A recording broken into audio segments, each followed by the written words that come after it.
સવારના પોરમાં આપણે ત્યાં 12 પાનાનું છાપું આવે, ઘરમાં બધાય નોખું નોખું વાંચે. કોઈ જ્યોતિષનું વાંચે, કોઈ ફિલોસોફીનું વાંચે, કોઈ રાજકારણનું વાંચે, પણ ઘરમાં જે નબળા વિચારવાળો હોય ને એ શ્રદ્ધાંજલિનું જ ખોલીને બેઠો હોય. કોણ ગુજરી ગયું ને એ જ જોતો હોય.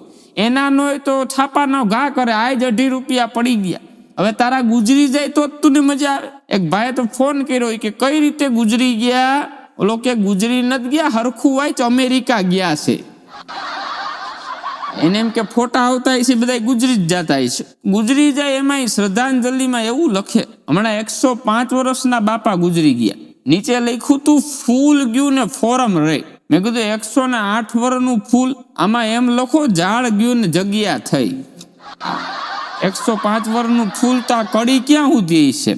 અને ખરેખર હમણાં મારે પ્રાર્થના સભાનો પ્રોગ્રામ હતો સમીરભાઈ. એક ભાઈ મને કે વિજયભાઈ આની પહેલા આવ્યો તો ત્યારે આ ભાઈ ગુજરી ગયા હતા, બીજી વખત આવ્યો ત્યારે આ ભાઈ ગુજરી ગયા, આજે તમારા ભેગો આવ્યો તો આ ભાઈ ગુજરી ગયા. મને કે એક ને એક ભાઈ 3 વખત ગુજરી જાય છે.